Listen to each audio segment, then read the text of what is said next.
4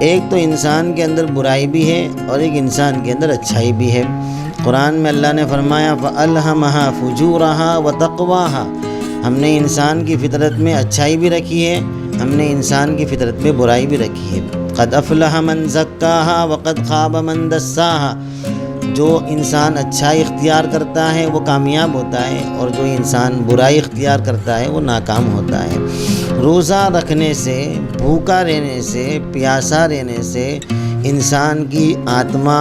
جو برے کاموں کی طرف دوڑ رہی تھی اس پہ کنٹرول آتا ہے۔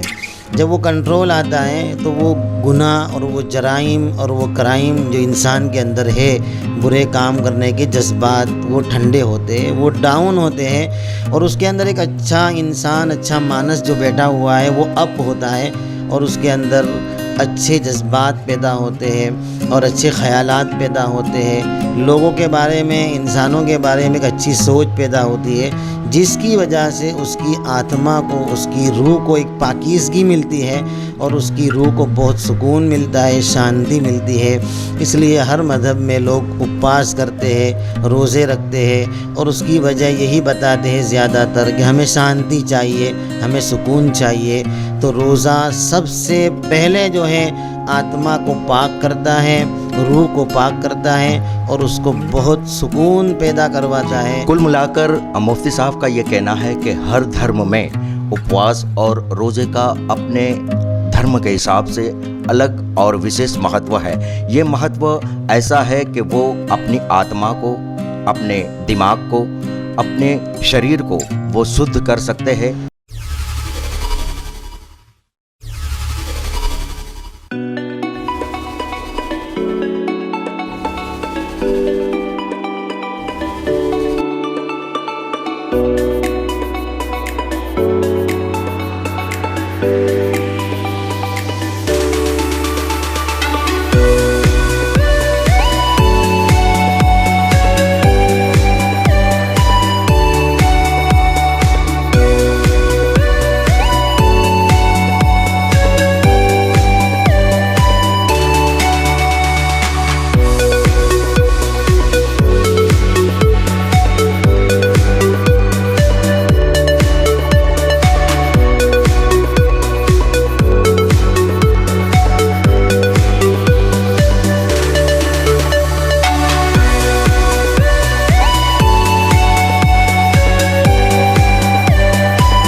تو ایک طرف آتما کو اس کا بینیفٹ ملتا ہے، اسی طریقے سے انسان کی باڈی کو بھی بہت زیادہ بینیفٹ ملتا ہے۔ سب سے پہلے اس کا جو سٹمک ہے، ہاضمے کی طاقت ہے، وہ سب سے بہتر ہو جاتی ہے، جس کو ہم کہتے ہیں کہ پیٹ جو ہے تمام بیماریوں کی جڑ ہے، وہ ایک دم بہترین کنٹرول میں آ جاتی ہے، جس کی وجہ سے بہت ساری بیماریوں سے آدمی محفوظ رہتا ہے۔ تو ٹوٹل ملا کر یہ ہے کہ انسان کے سر سے لے کر پیر تک میں اس کی جو صحت ہے، اس کی تندرستی ہے، وہ روزے کے ذریعے سے بہت بہتر بنتی ہے۔ نمبر 3 کے اوپر سوسائٹی کو بھی روزہ بہت بڑا بینیفٹ دیتا ہے۔ آپ دیکھیے سوسائٹی میں جو لوگ اپ رہتے ہیں، جن کو ہر طرح کی فیسلٹی ملتی ہے، انہیں نیچے کے لوگ جو مڈل کلاس ہے یا لوور کلاس کے لوگ ہیں، ان کے کیا حالات ہیں، ان کی بھوک اور پیاس کا کیا عالم ہے، ان کی تکلیف کیا ہے، وہ آدمی کو معلوم نہیں ہوتی ہے۔ لیکن جب آدمی روزہ رکھتا ہے، اسلام میں بادشاہ ہو، امیر ہو، غریب ہو، سب کے اوپر روزہ فرض ہے، تو جب وہ روزہ رکھے گا، 15 گھنٹے بھوکا اور پیاسا رہے گا،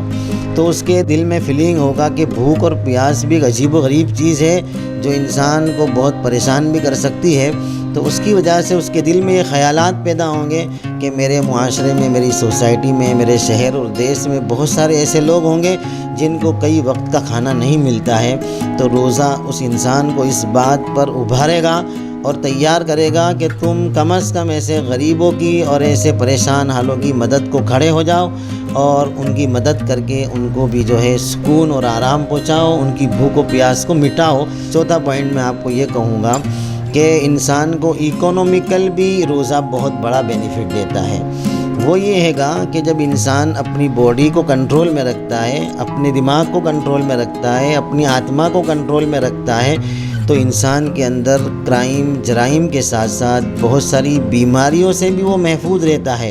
جب روزہ آتما کو کنٹرول کرے گا، باڈی کو کنٹرول کرے گا، تو اس کی وجہ سے انسان گناہ نہیں کرے گا۔ جب گناہ نہیں کرے گا تو اس کو کورٹ میں اور پولیس میں جا کر اپنا پیسہ خرچہ نہیں کرنا پڑے گا، تو اکنومیکل وہ کنٹرول میں رہے گا، لوگوں سے جھگڑا نہیں کرے گا، وہ کنٹرول میں رہے گا۔ اسی طریقے سے انسان جو ہے جب روزہ رکھتا ہے تو اس کی باڈی میں بہت ساری بیماریوں سے حفاظت ہوتی ہے۔ اور آپ جانتے ہیں کہ آج میڈیکل کتنا مہنگا ہو چکا ہے کہ ایک انسان کو ایک بیماری لگتی ہے تو اس کی ساری پونجی ختم ہو جاتی ہے۔ تو روزہ رکھنے سے میں یوں کہوں گا کہ انسان کو جو ہے وہ اکنومیکل بھی بہت بڑا بینیفٹ ہے۔ تو میں کہوں گا کہ روزہ انسان کی آتما کو بھی صحیح کرتا ہے، باڈی کو بھی صحیح کرتا ہے، سوسائٹی کے لیول کو بھی بیسٹ کرتا ہے، اور اسی طریقے سے اس کی اکنومیکل جو پوزیشن ہے اس کو بھی اچھی طرح مینٹین کرنے کی روزہ طاقت رکھتا ہے۔ اسلام دھرم کے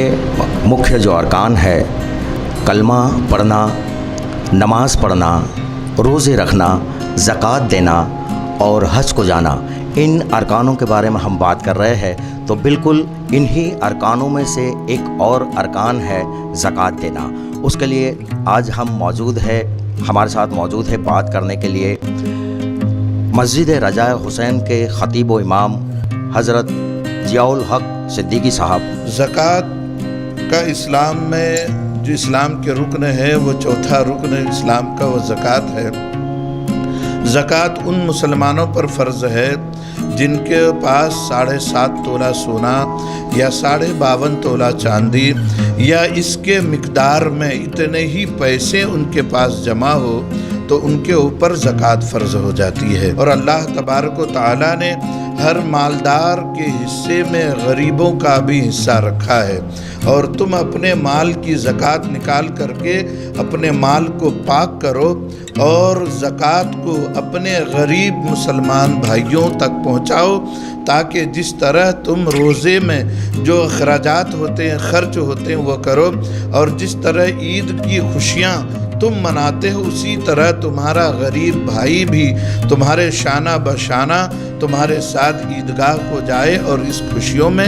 شامل ہو سکے۔ اس لیے مسلمانوں کو چاہیے کہ ان پر جب زکوٰۃ فرض ہو جائے، صاحب نصاب ہو جائیں، تو وہ اپنے مال میں سے اپنے غریب بھائیوں کو زکوٰۃ ادا کر کے ان تک پہنچانے کی کوشش کریں۔ یہ اسلام میں بہت بڑا رکن ہے، اور اپنے غریب بھائی کو مدد کرنا یہ بہت بڑی فضیلت کی بات ہے۔ تو ہم نے جانا یہ کہ زکوٰۃ سے اپنے جو غریب مسلمان بھائی ہوتے ہیں ان لوگوں کو فائدہ پہنچاتا ہے، ان لوگوں کو عید منانے میں، ان لوگوں کی ضروریات پوری کرنے میں زکوٰۃ اہم بھاگ نبھاتی ہے۔ بالکل، تو حضرت ہم آپ سے یہ جاننا چاہیں گے کہ زکوٰۃ کا کاؤنٹ، اس کی گنتی کس طرح کی جاتی ہے؟ زکوٰۃ جو ہے یہ 7.5 تولہ سونا، 52.5 تولہ چاندی اور 1,00,000 روپیے میں 2,500 روپیہ زکوٰۃ بنتا ہے۔ اسی طرح اور یہ ایک مقدار بتائی گئی کہ اتنا پیسہ جن کے پاس ہو ان پر زکوٰۃ فرض ہو جاتا ہے۔ اسی طرح سونا چاندی، اگر آپ اپنی بیوی کو اگر سونے کی رقم بنا کر کے صرف پہننے کے لیے دیا ہے تو اس سونے کے مالک آپ ہیں، آپ پر زکوٰۃ ہوگا۔ لیکن آپ نے سونے کی رقم بنا کر کے بیوی کو دے دیا، اب تمہیں میرا اس پر کوئی اختیار نہیں، اسے تم بیچو یا پہنو یا کسی اور کو دے دو، اس پر میرا کوئی اختیار نہیں، تو پھر وہ عورت صاحب نصاب ہو جائے گی، اس عورت پر زکوٰۃ فرض ہو جائے گا۔ یہی زکوٰۃ کی رقم جو ہمارے دینی مدرسے، دینی دارالعلوم اور جو جہاں پر کم اخراجات ہوتے مدرسہ مسجد چلتا ہے، وہاں پر ان زکوٰۃ اور للہ کی رقم کو وہاں سے سفیر آتے ہیں، یہ وہاں تک پہنچتا ہے، اور جو اللہ اور اس کے رسول کے بارے میں جو بچے پڑھتے ہیں، جن کا کھانا پینا